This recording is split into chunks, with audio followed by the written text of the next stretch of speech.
Structure of human ear. तो अभी तक हम ये समझ गए साउंड क्या होती है, एंड ये भी समझ गए कि साउंड में डिफरेंट कैरेक्टरिस्टिक्स क्या होती हैं, पर अल्टीमेटली वो हमारे कान तक पहुंचती कैसे और हम कैसे सुनते हैं। तो यदि ह्यूमन ईयर को देखें, so it is having three parts. Three parts क्या होते हैं? One is called the external ear, the green one. बीच वाला एक पार्ट होता है मिडल ईयर, और एक होता है inner ear. So these are the three parts, 1, 2 and 3। अब इसमें होता क्या है कि हमारी जब भी हम बोलते हैं तो साउंड वेव्स आती हैं। तो ये जो बाहर की जो साउंड वेव्स आती हैं वो टकराते हैं किससे?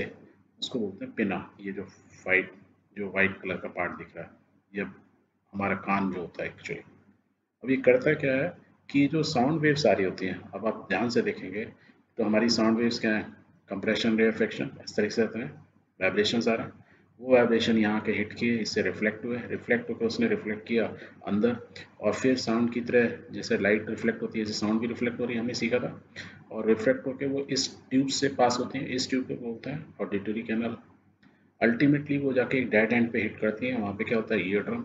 और जब ईयर ड्रम पे जो हिट करेंगी, तो ये जो वाइब्रेशन, जो साउंड कंप्रेशन रिफ्लेक्शन हो रहा है, धीरे धीरे डक ऐसे ऐसे करके वाइब्रेशन हो रहा है, उसी फ्रीक्वेंसी में ये हमारा ईयर ड्रम हिलने लगता है। जब हमारा जब ईयर ड्रम हिलता है, तो हमको इस ईयर ड्रम के हिलने को, एक जो मिडिल पार्ट जो होता है, वो एक हैमर और एक एनुअल से जुड़ा होता है। वो क्या करता है बेसिकली, इस जो मिडिल पार्ट का काम होता है, it works as an amplifier.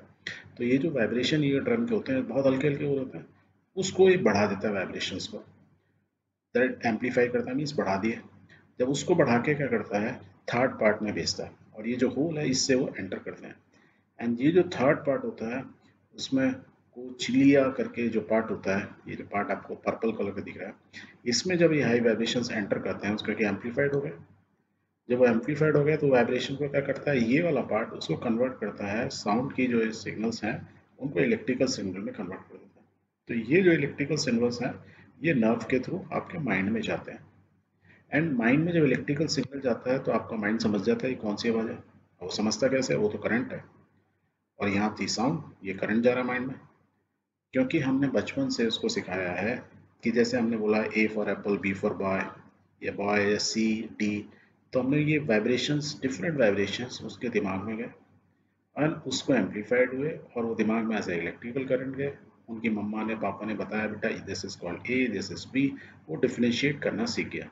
तो it start learning, and once it's learned, then it is very easy for the mind or the human body or any animal, then they can learn कि इसका मतलब क्या है। ठीक है।